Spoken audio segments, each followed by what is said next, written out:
Magandang hapon po sa inyong lahat. Ako po si Janine Cruzet, pansamantalang humahalili po sa ating host na si Miss Jennifer Garcia. Sana po makapasok siya sa Zoom.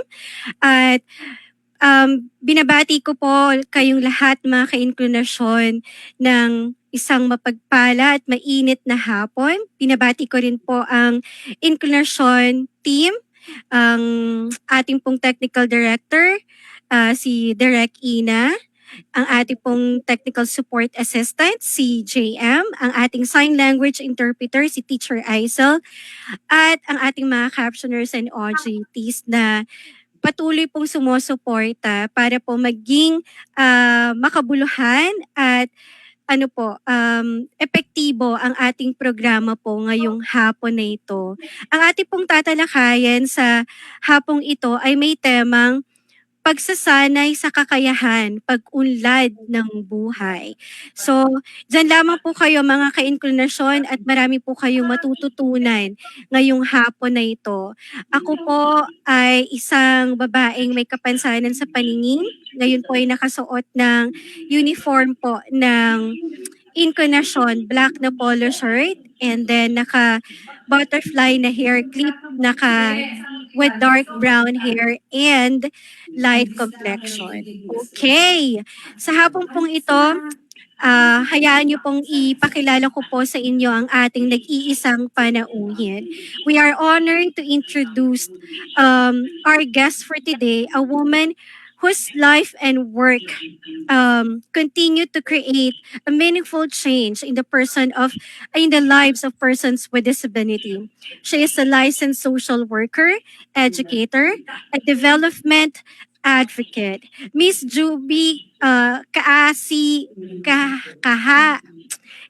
Kahagi has dedicated more than 24 years of her life to community development, empowerment, and opportunity. From supporting distressed OFWs and their families to championing skills development and inclusion through TESDA Region 1. Um, she also has committed to helping people build independence, dignity, and opportunity. She is a cum laude graduate from University of the Philippines in Bachelor of Science, major in social work, and also she is a top notcher in 2002 social work board exam and got a master's degree in development management in Development Academy of the Philippines. She brings both heart and expertise into her work. Let's all welcome Miss Juby Kaasi Kahagi from the Hi!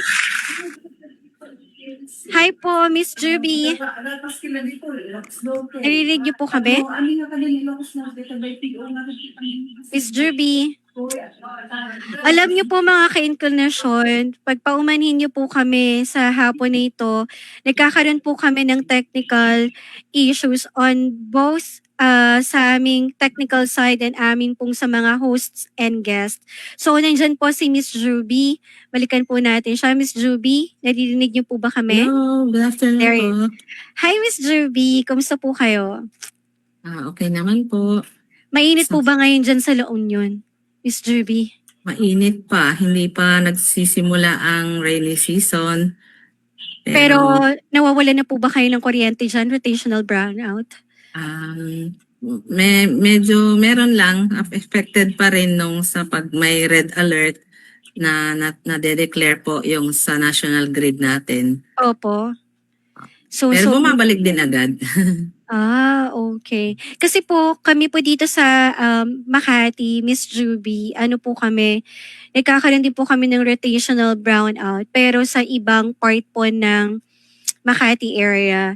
So, hopefully wag pong mangyari ulit kasi last week po nagkaroon kami ng brownout for 4 hours eh. Sobrang init po. No. Anyway, ngayon po, nakamusta na po natin si Miss Juby. Ready na po ba kayo sa ating mga tanong, Miss Juby? Mr. B? Nawawala-wala siya. Hello? Opo, oo. Ayan po. Okay naman. Okay. Sige po. Naririnig niyo po kami, Mr. B? Ay, opo. Oo. Opo. Clear naman So, po. So yung una ko pong tanong, kasi po 'di ba ang ano niyo po, master's degree niyo po ay Development Management from Development Academy of the Philippines. So it focus on the skills development of persons with disability. So pwede niyo po ba kaming kwentuhan ano po yung nagtulak sa inyo at kailan po kayo nagsimula na mag-focus sa ganito pong gawain, skills development of persons with disability sa inyo pong region? Miss Juby.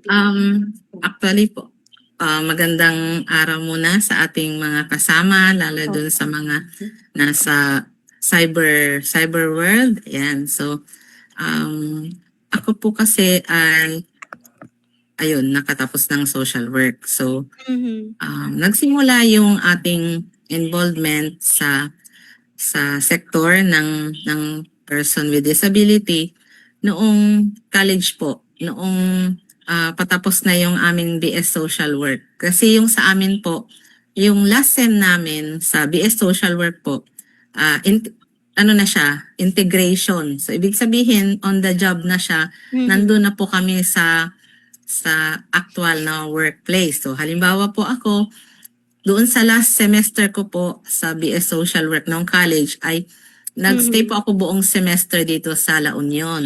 Opo. Yan. So, yung sa naging nature po nung aming immersion ay case management siya ng mga distressed OFWs, yung mga Yes po. nagkakaproblema na OFWs, meron pa yung mga na illegal recruit, ganon. So, yun po yung hinandle namin and pati po yung mga nagkaroon po ng mental health problem na yun, dahil sa pagtatabaw sa abroad, yun po yung mga na-assist namin. And also, kasama rin yung mga kapamilya nila.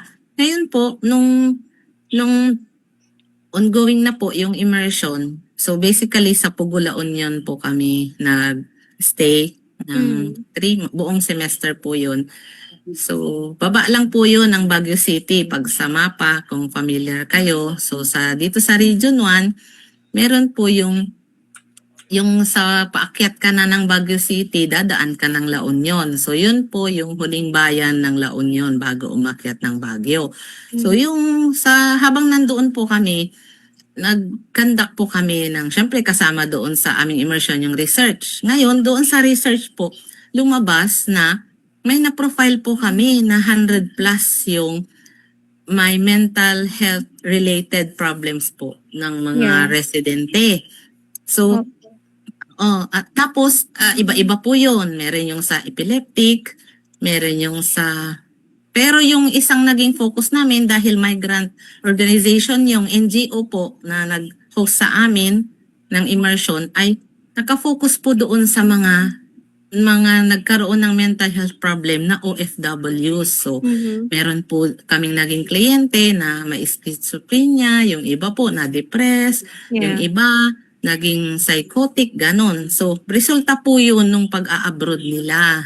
Ngayon, ang naging programa po, nagkaroon, tinulungan namin yung grupo ng mga may kasama sa bahay, may kapamilya na may mental health problem. So, nakabuo po siya ng isang asosasyon. So, kami yung parang community organizer.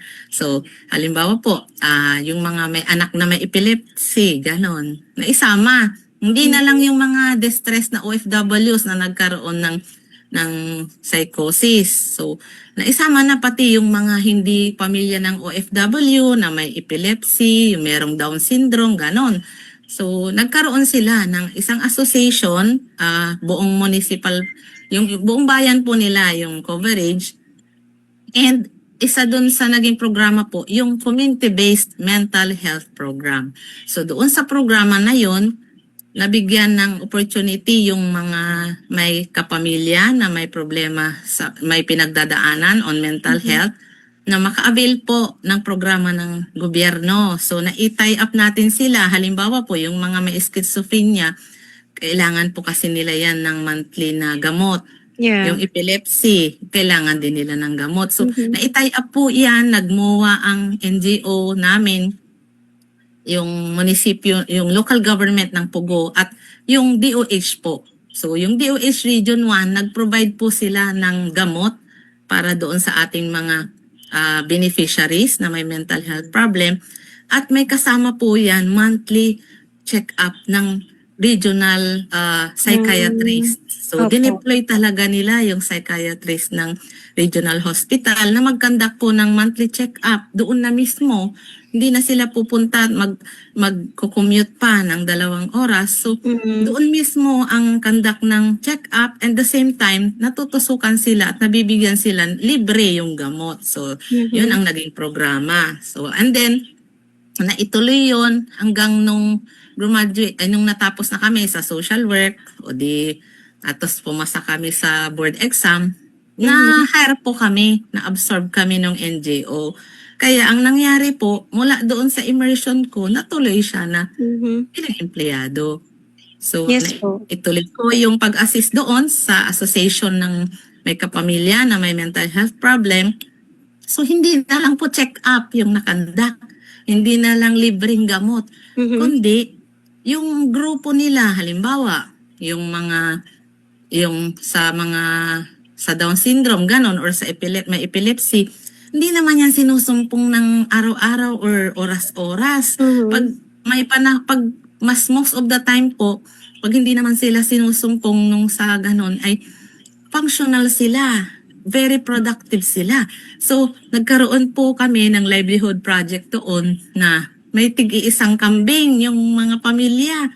So, yung kambing yung inaalagaan po ng Opo. mga Oo, so mula doon, yun, inassist namin. And then, after 5 years yun, nakapasok na ako sa TESDA. So, nung nasa TESDA na po ako, yun naman na ang involvement ko is as regional focal person na po nung yung sa skills training for person with disability. So, Mhm. provision na ng skills training this time yung naging involvement ko po for the last 19 years. Ayun. So, yun Hanggang po. ngayon po yan, Opo. Miss Juby. Opo. So ako po yung nagre-represent sa TESDA doon sa Regional Committee for Disability Affairs. Yun po yung regional version ng NCDA natin. Yung kapartner natin siya national. So, ano po, Miss Juby, yung non-government organization po na nag-hire sa inyo, nung nag-OJT po kayo, ano yun? Ano pong non-government organization Ano po? siya? Kanlungan Foundation, Center for Migrant Workers. Ang focus niya kasi yun, OFWs and their families. Pero hindi na siya na-limit kasi aside from dun sa mga distressed OFWs nga, na-i-open na siya na maisama yung iba pang mga nangangailangan din ng intervention. So, ano pa rin po ba kayo doon? Associated pa rin po ba kayo doon sa non-government organization na yun? O ngayon po Ah, focus na po kayo sa TESDA? Hindi na po kasi natapos yung program doon ng 2007. So eksakto naman after noon ay napunta na po ako sa napunta na po ako sa TESDA. So 2007 up to present. So parang second employment ko na yung sa TESDA. So medyo mahaba-haba rin po pala yung journey niyo, no? 24 years. Opo Kumbaga nga. 24 years. 24 years. So, ano po, Miss Juby, ano-ano po ba yung mga training na ino-offer po? Or sa tingin niyo po ay kayang gawin ng mga person with disability? Kasi po, base po dun sa inyong kwento kanina, nag-focus lang po kayo doon sa mga person with mental health conditions. Yung sa NGO yon. Opo. So, ngayon po sa inyo pong trabaho bilang focal person sa region ng TESDA, ano-ano po yung mga training and programs na ino-offer po sa mga persons with disability at ano-ano pong type of persons with disability ang inyo pong kinikater? Actually po, yung sa skills training natin for person with disability and their families, so iba-iba yan kasi region-wide siya. Tapos, sa amin po kasi, nandito ako sa regional office, ako po yung nagmo-monitor, ganun, ng mga kumbaga ilan ang napatraining, ganun. Pero yung conduct ng training mismo, kinakandak po yan doon sa 4 na provincial office natin. Katuwang nila yung mga TESDA schools, yung mga Opo. private schools na nag-o-offer ng textbook. So sila yung kumbaga nag-implement. Ngayon, so yun pag sa regional office ka. Pero nung sometime in 2001 saka 2003, nagstay po ako sa isang provincial office dito, yung TESDA La Union. So, specifically, na-try ko pong mag-handle ng implementation mismo ng skills training. So, example po dyan, yung nakapag-conduct po tayo ng skills training on hilot, wellness, massage, NC2 para sa grupo ng PWD group ng City of San Fernando in partnership with yung Person with Disability Affairs Office nila. So, na-tie up po yun sa amin ang training. Sila po ang nag-identify ng participants, ng mga PWDs po lahat yun eh. And then, nag-undergo po sila ng skills training sa massage. And then, after po ng massage, kasi 15 days po yun kasi TESDA scholarship siya. So may allowance pa sila yan, 160 per day. Free na yung training. At the same time, may allowance pa silang 160 per day. And then after their training ng skills, marunong na silang mag-massage, nag-undergo sila nung tinatawag ng TESDA na competency assessment, yung parang exam na may hands-on. Naipasa po nila. So nabigyan sila ng national certificate. Kumbaga para na silang may lisensya na masahista, ganon. And valid po yun for 5 years. So, may NC2 na sila. Siyempre, proud na sila na magagaling, competent na sila na masahista. And after po nung yun, ng skills training, nag-conduct din ang TESDA ng entrepreneurship development training naman. So, 2 days naman yun.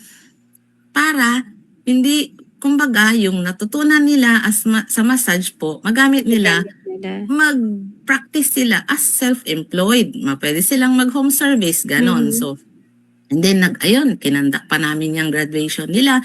And itong city government ng San Fernando, nagbigay po sila ng toolkit, starter kit. So, bigyan sila, isang yung electric massager, meron silang massage, yung banig, yung ginagamit. May massage bed pa, isa sila. So, pwede nilang gamitin na yon. And then, after that, so 2003 yun, up to now, nimomobilize na sila ng city government. Pag may outreach, sila yung tinatawag na nagkakandak ng service sa barangay. Halimbawa, magmasahe sila and then may minimum donation, ganon, love gift, may love gift.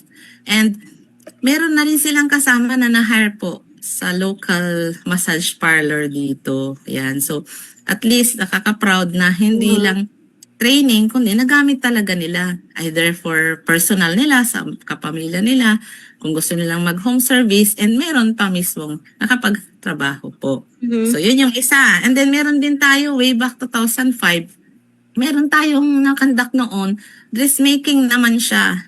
So, hindi lang para sa mga PWD yun, pati rin sa kapamilya nila. So, may starter kit pa yun. Nabigyan sila ng sewing machine, sewing kits na yung magagamit nila, sinulid, ganon.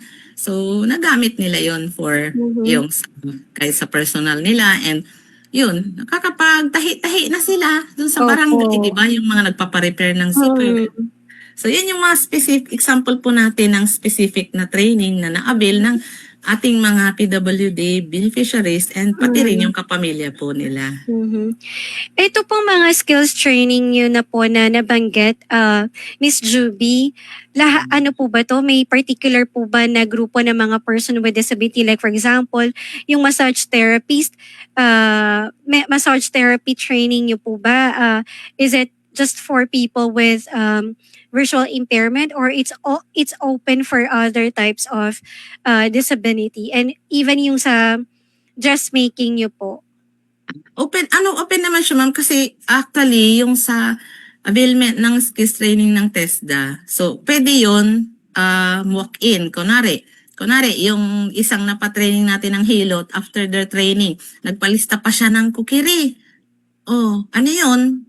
Putol yung isang paan niya. Nakasaklay siya, Ah. pero after niyang graduate ng massage, nag-avail siya mag-isa niya. Nag-avail siya sumabay siya doon sa isang scholarship natin ng cookery. Nakagraduate siya doon. So may institute ulit siya ng cookery. So pwede yon. So individual silang mag-avail. And then, kung gusto naman po ng group specific na training, pwede po yun mag-organize, especially yung mga PDAW natin sa municipal level. Sila ang mag-identify ng kailangang training ng mga beneficiaries nila. Sila din ang mag-identify ng participants, yung venue, ganon. So magka-counterparting na lang doon. So kung halimbawa, sa TESDA yung trainer, may budget sila sa food at supplies at venue, ganon po. Tapos po, Miss Juby, sa pakikipag-ugnayan niyo po sa disability sector, ano-ano po yung mga challenges or issues na na-encounter niyo po sa pagpili po ng kanilang course or dun sa training na gusto po nilang attenan? Like for example po, magbibigay po ako ng scenario, no? Miss Juby, for example, ako po ay person with visual impairment and ang available lang po, usually very common po to sa ground. Usually ang ino-offer lang po na training for people with visual impairment is massage therapy. So like for example, ako po, gusto ko po ng contact center training and then wala pong accessible or available na training or program na para po sa mga person with visual impairment na gusto pong mag-attend ng ganong training. Na-encounter niyo po ba yung mga ganong klase po ng mga challenges or issues, Miss Actually, Judy? ma'am, ang gananda rin kasi aside from dun sa mga pinakandak nating training na face-to-face, meron din tayong tinatawag na TESDA online program. So, ibig sabihin po, pwede silang mag-undergo ng training kahit nasa bahay lang sila, basta may cellphone, may internet connection. Yeah. Pwede silang mag-avail ng mga training ng TESDA dun sa itesda.gov.ph. So, ay itesda. Oo, itesda 'yon. So, TESDA online program po. So, ibig sabihin kahit may yung halimbawa, hindi nga sila maka-avail ng sa massage kasi yun lang ang available doon sa kanilang locality, pwede sila mag-avail ng ibang programa doon sa online. Halimbawa, meron dong pa-training ng repair ng appliances. O di pag-practicean nila yung mga appliances sa bahay nila, ganon. So kung may training doon ng produce ng organic vegetable, ganon. Hindi practicean nila yung hands-on sila doon sa garden nila, ganon. So kumbaga may ibang oportunidad kung na may limitation doon sa offering kasi halimbawa nga po kung ang offering sa pinakamalapit sa kanila ay heavy equipment operation, hindi naman po kakayanin yun nung may physical impairment kasi syempre malaki yung i-drive niya, ganon. Halimbawa, yung slaughtering operations, yung mag-butchering, kung hindi naman kaya yun pag hindi makabuhat ng isang baboy, ganon. So, sumbaga, iaakma din natin doon sa kakayanan kasi iba-iba nga po yung ating mga disabilities. Oo. Tsaka meron ma'am yung mga training na nangangailangan talaga siya ng physical, medical certificate. Physically, mentally fit, ganun. Kasi ma'am, yung mga training natin, aside from pwede mong gamitin sa personal, pwede mo rin gamitin yon kung gusto mong magtrabaho sa mamasukan ka locally or abroad. So, kaya, kumbaga, ang target din, may mga training program talaga na ang target, after your training, makapagtrabaho ka talaga. So, hindi lang. Kaya yun yung may specific po na requirements po. Yes po. So, curious po kung malaman, no, Ma'am Juby, meron po rin po ba kayong mga partnership? Like for example, after the training program, na inatenan po ng mga person with disability, do you also have like this program for employment matching? Na meron din po ba kayong mga partner private sectors and government agencies that are willing and able to hire people with disability who underwent this training? Oo ma'am, actually pag sa mga training provider natin ay yung mga school halimbawa, requirement sa kanila yun, may ka-tie up sila ng mga industry, yung mga employer for job referral. para ma-refer nila yung graduates nila. So, dalawa yung pupuntahan ng graduates nila. Either self-employment, kung gustong magnegosyo, i-refer yan sa DTI. Mhm. I-refer yan sa DOLE. Kasi si DOLE namimigay ng starter kit sa sa may NC2 ng test the graduate. Oh. Tapos Opo. pag matapat naman na ang kliyente natin, 4-piece din ganun, pwede siya mag-avail nung sa Sustainable Livelihood Program ng DSWD. Yung capital naman yon kung gusto niya magsimula ng negosyo. Mhm, And si mhm. DTI, yun, katay up natin of course para doon sa kanilang entrepreneurship. Kung gusto nilang mag-business, tutulungan sila for business startup. So Mhm. ano po tayo yan? Working closely with other partner na NGOs. So, meron ding mga NGOs, yung iba, nagbibigay nga sila ng toolkit, di ba? Ganun. Mhm. Tapos po, Ma'am Juby, mataas po ba yung statistic ng mga number of persons with disability na na-employ after attending your training program? Or hanggang ngayon po searching pa rin sila or trying to build their niche sa kung gusto nila ng business or ma-employ. May po ba kayo nun, statistics or data na Ang meron magpo-prove po na tayo, ma'am, hindi siya by client type pa. So, ang minomonitor ng TESDA is yung yung mga graduates natin, especially yung mga scholars, within 6 months to 1 year after graduation. So, yun yung minomonitor natin. So, nakahalo na sila doon, yung mga na-employ. So, halimbawa, yung kinikwento ko sa inyo, yung sa group ng San Fernando. So, ilan sila? Ah, 23. So yung sa 23 na yon nabigyan lahat ng toolkit. Oh, so meron na silang sandata na mag self-employ. Oh, ganon. And then mhm, dun sa 23, merong isang na-hire doon sa private na spa. Oh, di nagamit niya yung ganon. So tsaka po kasi ang dalawa po kasi yung oportunidad nila na magamit yung skill nila. Pwede silang mhm, mamasukan as wage employed or nangangamuhan or pwede rin po sila sa self-employment. So, mhm. mas oportunidad nila yung self-employment po. Kasi hawak nila ang oras nila pag ganun. Okey. Pero Mm. hindi po talaga sila like for example sa formal setting ng employment, Meron ma'am, yung meron nag-work namang sa spa, naha-hire? sabi ko sa'yo hanggang ngayon nandun pa siya eh. Oh, Mm. that's nice Kasi to know ma'am, po. po, actually, yun din ang maganda sa advocacy na ngayon na highly encouraged na po ang mga public and private establishments na mag-hire po ng person with disability. Yan. Mhm. So, kaya yun po. Sa So, madami experience na niyo yun. po, Ma'am Juby, Mm-mm. naka-receive na rin po ba kayo ng mga reports or cases na nag-apply sila ng trabaho sa ganitong sektor, public or private, tas na-discriminate sila because of their disability even though they have NC2 like for example, they are certified massage therapy or they finished skilled training program from TESDA? Wala pa naman akong nababalitaan so far doon sa mga graduates natin. Kasi, syempre, pag after nilang mag-training sa TESDA, lalo pag nagkaroon na sila ng NC2, nagagamit na nila yon. Mhm. So, wala pa naman po akong nababalitaan. Tapos meron din po ba kayong mga experiences, Ma'am Juby, like for example, kasi dito po sa amin 'no, eto yung narinig ko lang po, Ma'am Juby, pero hindi po 'to Mm. marites-marites. Oo.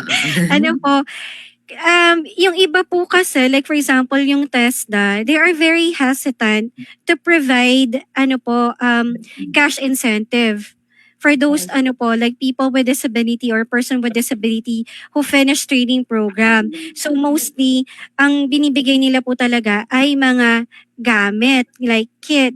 Pag cash po Yung kasi, oo ma'am, kasi yun opo. ang sa TESDA, starter kit ang binibigay namin.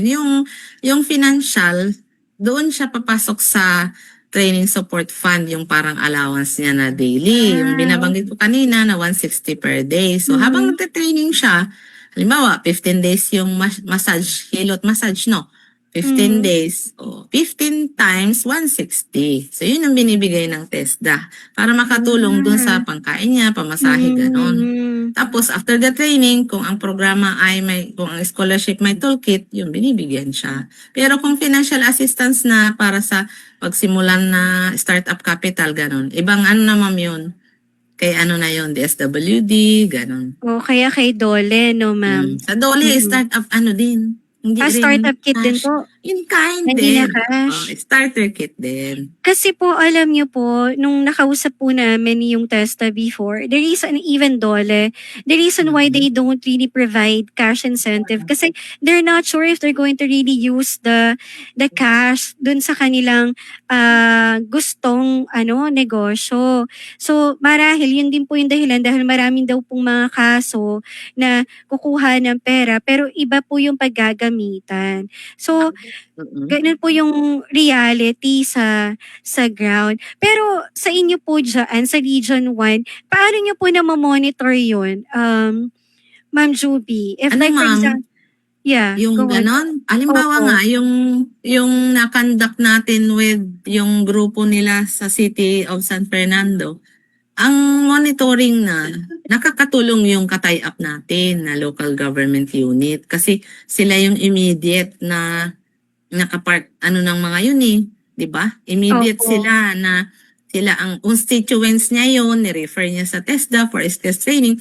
Kaya yung suporta after the training, yun nga, nabigay sila starter kit, minomobilize nila pag may outreach. Yun, kumbaga, sila na yung nagbibigay ng continuous na support po. Actually, balak noon ng city government, igawan sila ng parang pesto para pag may magpamasahe, pwede sila doon magpamassage and the same time, pwede rin silang catchment nila for home service, di ba?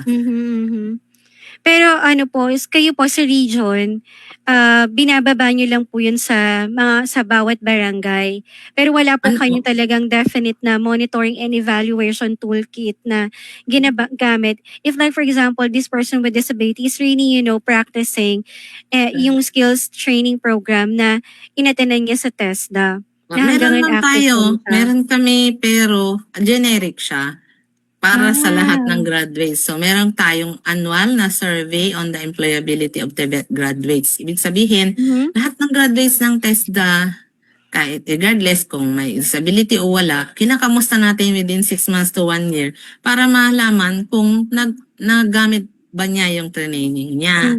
Lalo na kung nagamit niya na skills related. Halimbawa, nag-training ng hilot, naging masahista na, ganun. Di mas maganda yon kasi may tinatawag tayong skills utilization. Nagamit niya talaga na relevant. So, nahahagip din sila doon, pero yung limitation po natin, survey kasi yon, random survey. So, yun po. Pero kasi di po ba, Ma'am Juby, we also have to have this specific na monitoring and evaluation tool for people with disability para ma-check din po natin kung ang training program po na pinobide o nakuha po ng person with disability from TESDA is disability inclusive. Kasi po, yun din po talaga yung issue. I think 10 years back, nung nakausap po namin yung TESDA, I don't know po ngayon, no, kasi wala na po ako engagement sa kanila. Pero yung iba po kasi nilang training program is not actually disability inclusive. So kung generic pa rin po yung gagamitin nating monitoring and evaluation tool para po dun sa mga person with disability, hindi po natin maka-capture, ma'am, yung po nila yung mga issues and challenges na na-encounter nila. Why yung mga ibang mga person with disability after attending training program, skills training program from TESDA, hindi na sila nagtutuloy. So what do you think about it po, Ma'am Juby? Siguro po yan, magandang room for improvement din ng ating monitoring, especially doon sa mga, kumbaga, para ma-improve yung ating service delivery, para mas, yun, binabanggit niyo po na mas inclusive na, sa disability inclusive na. So maganda yan, ma'am. So hopefully, makita rin yan ng ating management na, ayun, napapanahon nga. Siguro Yes din ano po. po, yung involvement namin doon sa regional committee, malaking bagay din po yun para Mm. na-update din kami. Kasi tulad yon doon sa through the committee po, na-present doon yung mga programa ng NCDA tulad yan, kailangan ng mag-comply sa reporting, Mhm. yung nabago yung sa disabilities, yung sa different types, ganon. Opo. So, pati yung Mm. aming ano ma'am, manpower profile form, yung mga learner profile form, yung mga finifill Yeah. upan nila, naka-classify doon kung anong disability siya, ganon. So, at Mm, least, mhm. may mga ano naman tayo, small ways na, Steps. Opo. kumbaga, to make the ano po, mas disability responsive po yung ating. Mm. Tsaka po 'no ma'am 'no, tanong ko din po, bukod po dun sa kasi may nabanggit na po kayo dun sa mga challenges 'no. Like for example po, you said na open naman po for, different different types of different types of disability yung mga skills training program ng TESDA sa region. Pero may na-encounter po ba kayo ma'am na sa tingin niyo po, kailangan improve na itong skills training program na ito ay, kailangan i-improve pa para mas maging accessible and disability inclusive? Like for example po yung contact center, skills training program kasi 'di ba minsan po kasi nalilimit, eh. Like for example yung sa inyo po sabi niyo nga po hamon din yung like for example yung skills training program for heavy equipment, hindi talaga siya pwede for people with physical disability or impairment. Pero can we do something about it na we can provide them other options or alternatives para na sa ganun, yung gusto po talaga nilang course or training na kunin sa TESDA ay ma-achieve nila, ma'am? Siguro po, ano pa yan, hindi gano'n kadali kasi meron Yeah, talaga kasing mga training na hindi mo naman puwedeng i-adjust. Kasi halimbawa nga po, yung sa slaughtering 'no, yeah. hindi kasi puwede yun na hindi ka talaga makabuhat ng isang buong baboy gano'n kasi Opo. itataas mo siya do'n sa sabitan. So, Mm. again, meron limitations talaga. Pero still, meron namang ibang options. So example, Yeah. hindi siya puwede do'n sa slaughtering. Meron naman tayong offered na meat cutting.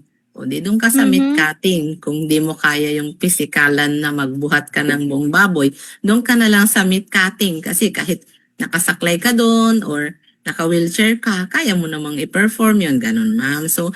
So kung hindi ka kayanin talaga per requirement din ng industriya, meron naman tayong ibang pwede nilang i-avail.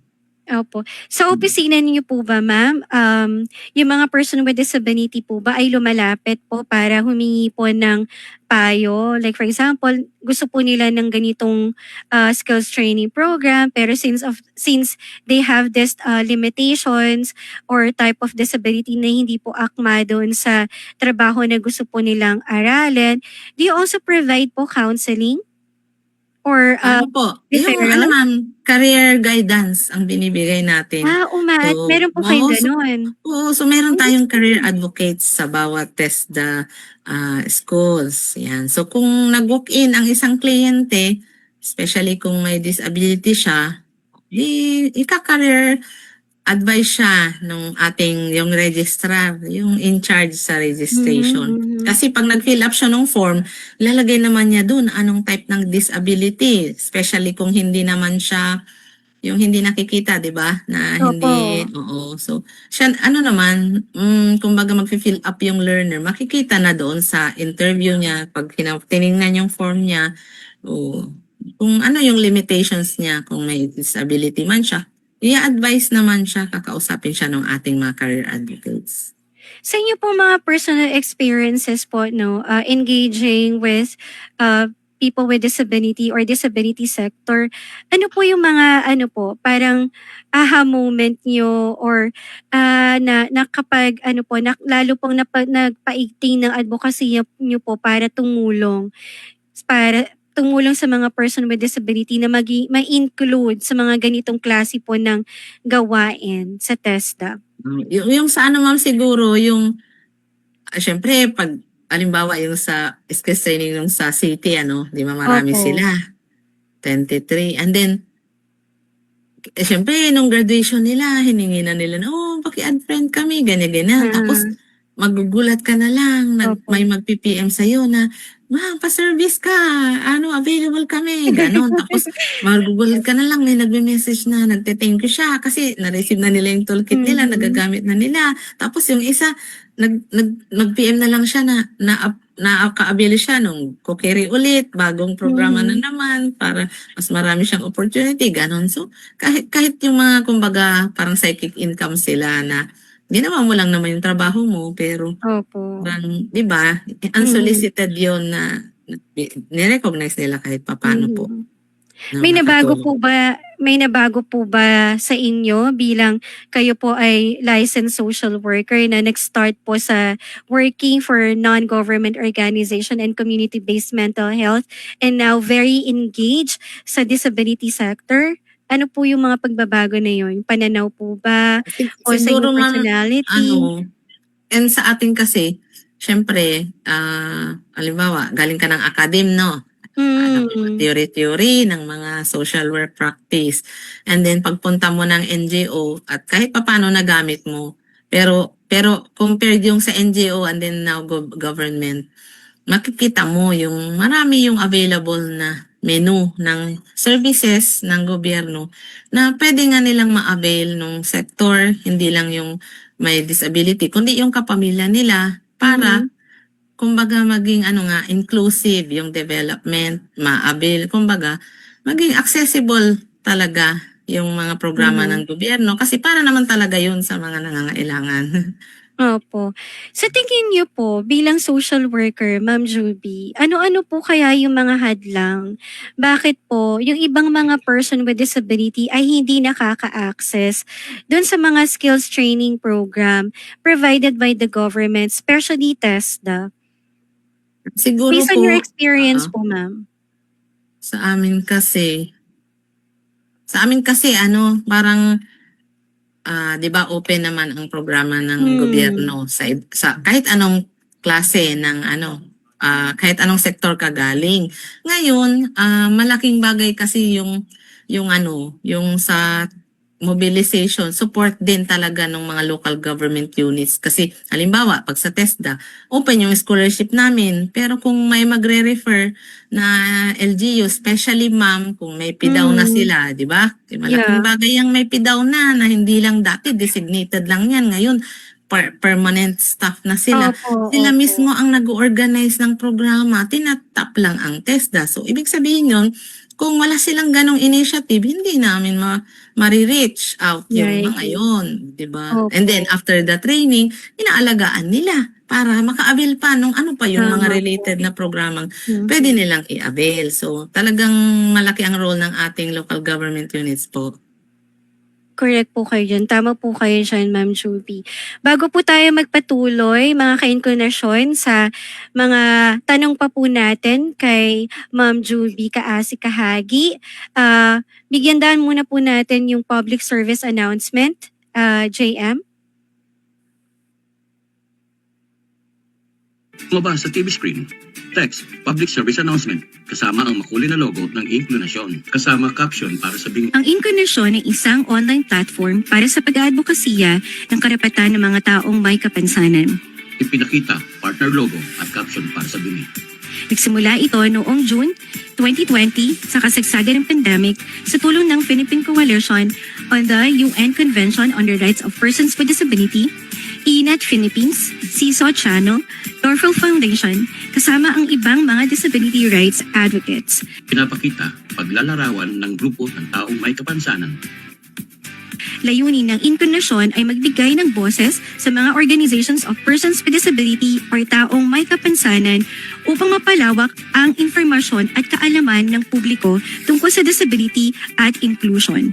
Ipinapakita, hinihikayat ang lahat na makisa at sumuporta habang nagtataas ng bandera. Kaya iniimbitahan namin ang mga taong may kapansanan, mga organisasyon o anumang opisina na sumali at makiisa sa Incarnation. Lumabas, caption para sa bingi. Maaari ninyong ibahagi ang inyong mga kwento, programa or advokasya upang mas mapalakas pa ang boses ng mga taong may kapansanan. Napakita paglalarawan ng grupo ng taong may kapansanan.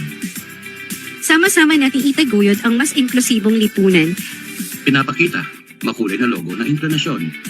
Dahil sa inklusyon, laging may inklusyon. Inklusyon, inklusyon, now na. Kumupas sa itim. Ayan, yan po ang aming public service announcement. So, nagbabalik na po kami muli. Kasama ko po si Ma'am Juby Kaasi Kahagi. So, nabanggit niyo po, no, ma'am, na napakahalaga po ng partisipasyon ng LGU at ang iba't iba pong mga ahensya ng gobyerno upang sa ganun ma-achieve po ng mga person with disability ang ninanais nilang skills training program. So, sa mga nakikinig po ng mga person with disability, Ma'am Juby, paano po kaya sila makaka-avail ng skills training program ng TESDA at ano-ano po yung mga kailangan nilang dokumento na ihanda upang sa ganun ay makakuha sila ng serbisyong ito galing sa inyo pong opisina. Ma'am Juby. Actually po, yung sa TESDA, in partnership with with the local government units, meron po tayong tinatawag na community training and employment coordinators. So, halimbawa dyan, yung mga peso managers, o ganon, or yung taga DSWD nila sa munisipyo, yun yung naka-assign para maging coordinator ng mga programa ng TESDA. So, usually sila ang nagpa-facilitate po kung ano yung kailangan na training ng kanilang mga constituents. Ngayon, since meron naman tayong mostly may PIDAW naman na po sa lahat ng munisipyo, kung hindi man siya plantilla, may designated na. So, sila po yung ina-encourage namin na mag-facilitate po. So, dalawa yan. Either magbuo sila ng grupo ng mga gustong mag-training. Halimbawa, yung isang bayan, ang ma-identify nila na kailangan ng mga grupo nila kasi organized naman na, di ba, yung mga associations ng PWDs and their families. Halimbawa, ang kailangan nilang training, food processing. So kung ma-assist sila, maka-identify ng 15 to 25 na magte-training, tapos may pwedeng venue doon sa munisipyo, kung may pondo ang munisipyo na mag-provide sila ng materials, ganon. So, pwede yun i-work out na doon mismo i-conduct yung training. So, hindi na sila lalabas. Kung malapit ang bahay nila sa munisipyo, maglalakad na lang sila. So, at least, ano po yun, mas accessible mismo kasi dinadala mo na doon. Kung nasaan sila, doon na ikakandak yung training. Yun yung isa. Yung pangalawa po, pwede rin silang mag-refer diretso na doon sa mga, kasi region-wide naman ang mga may TESDA school, may private school na may TESDA training program na accredited yan. Pwede na silang diretsong mag-refer. I-refer na sila ng PIDAW doon. Kunwari, yung isa lang, gusto niyang mag-training ng halimbawa, welding. Kaya naman niyang mag-welding. Kahit may medyo may kapansanan yung kanyang yung sa kamay, ganun, o sa paa. O, mag-isa lang siya. I-refer na yan doon sa pinakamalapit na may pa-training ng ganun. Para maka-avail siya kasi wala na siyang maantay na kasama. Diba? Ganon. So, yun po. So, yun ang lagi namin nire-request sa ating mga partners. So, tuwing RCDA meeting namin, kasi quarterly po yun. So, nagre-recite ako, binabanggit ko yun na patulong po kami, may mga scholarship ang TESDA. Refer nyo yung ating mga kasama na gustong mag-avail ng skills training. So, ganun po. So, sa mga kasama po natin ng mga person with disability, importante, gaya nga po ng sinabi ni Ma'am Juby, importante na kilala nyo ang inyong mga PIDAW heads, inyong pong mga LGU, or even sa inyong mga, kung hindi nyo po kilala, pwede kayong lumapit sa inyong barangay officials, sa inyong mga kagawad, di po ba? Oo, tama. At sila po yung magdadirect sa inyo or magre-refer sa inyo sa PIDAW head, and sila din po yung magre-refer naman sa inyo sa TESDA coordinator. Tama po ba, ma'am? Opo. Ngayon, ma'am, yung sinasabi mo kung ano yung kailangan nilang ihanda, yung sa mga pa-training kasi natin, iba-iba yung requirement. So, meron kasi yung kailangan high school graduate ka talaga kasi after your trainings, ay pwede ka na magtrabaho abroad, ganon. So, syempre, hahanapan ka rin doon ng high school diploma, ganon. Pero meron din tayong pa-training naman na lalo yung mga na-organize na doon lang kinakandak sa kanila. Kahit elementary dropout yun, pwede. Mm. Basta kahit papano naman ay can read and write, ganon naman. Kasi syempre, pag pinagsulat ka, ganon. Yeah. Ganon. So, ano naman po, So, may mga case-to-case oportunidad po tayo. yun, ma'am, no? Case-to-case basis po Opo. or based dun sa training program na gusto nilang Opo. kunin sa TESDA, yung mga Oo. requirements. Kasi So, nakapatraining na kami, ma'am, ng food processing na. Hindi yeah. nga makapirma yung mga out of school youth natin doon sa far-flung na community. Alam mo, nung nagbigay kami ng allowance, ano lang, ma'am, thumb mark. Kaya Thumb nga mark po, lang pwede sila. naman po yun. Lahat naman po Pinayagan ay yun. posible. Thumb mark kasi hindi nga marunong magpirma. Wala Mm. hindi marunong mag-signature. Di thumb mark lang. Inassist pa namin na isawsaw yung daliri, thumb mark, para lang ma-facilitate. Pumasa naman sila ng assessment. Di ba?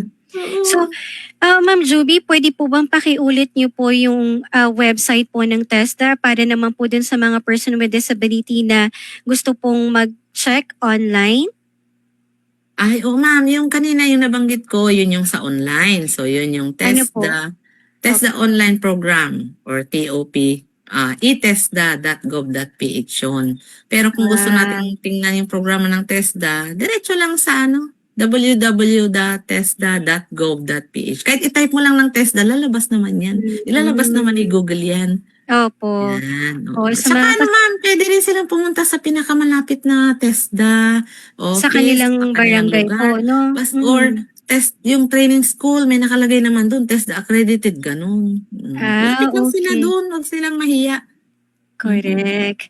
Tapos po, ulitin ko po yung tanong, Ma'am Juby, alam ko po dun sa ating pagkukwentuhan a while ago, natanong ko na po kung do you also do employment referral or pwede rin po ba silang lumapit sa inyo for, like for example, they're seeking for employment? And then, Oo, ma'am. Meron din tayong may tinatawag tayong World Cafe of Opportunities. Tuwing po yan, tuwing August. Sa August 25 usually yan, may parang job fair tayo. Per province yan. Opportunity nila yon na parang ma-link sila sa mga available na mga employers, ganun. And the same time, kung gusto pa nilang mag-training ng additional, pwede rin doon.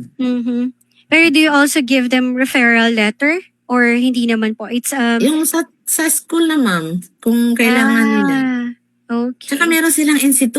Kahit wala silang referral ng TESDA, yun na yung gagamitin nila kasi parang lisensya na yun. Yun na ang lisensya nila. Parang equivalent ng may lisensya ng mga professional. Kukuha nga ako, ma'am, ng TESDA certification. Paano ka, ma'am?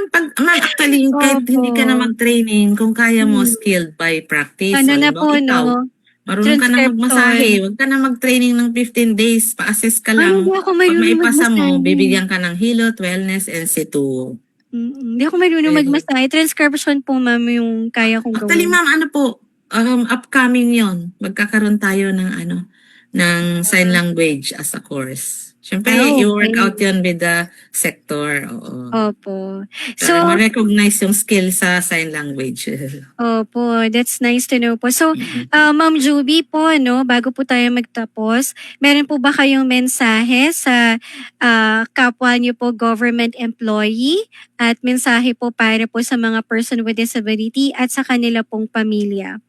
Unahin ko muna yung para sa ating mga beneficiaries. So yung sa ating sa sectors, sa person with disability and their families. Ayan, so marami pong programa ang gobyerno para sa inyo lahat yan. So open mga yan. Hindi kailangan may kilala tayo sa gobyerno. I-avail lang natin ang mga yan. Kasi katas ng tax ng bayan mga yan. Tama. And then sa atin naman bilang sa workers, ayan, tuloy lang yung pag-service natin. Bayad naman yung serbisyo natin. The same time, hindi lang yung kung kulang mababa man yung sahod natin, yung psychic income natin. Yeah, thank you. Thank you po, Ma'am Juby. So, bago po tayo magtapos, JM, pwede ba ipalabas ang ating sponsors? We would like to thank our sponsors and partners, CBM Global Disability Inclusion, Philippine Coalition United Nations Conventions on the Rights of Persons with Disabilities or PCUNCRPD, ENET Philippines, Norfield Foundation, CISO, Philippine Partnership on Children with Disabilities or PPCWD, Liliane Funds, Deafblind Support Philippines or DBSP, Philippine Chamber of Massage Industries for the Visually Impaired or PCMIVI, Provincial Government of Batangas, PIDAO Pangasinan, Regional Associations of Women with Disability or RAWWD Region 1, Mabini Movement, and of course, the ASEAN Enabling Master Plan 2025 Coalition. Thank you.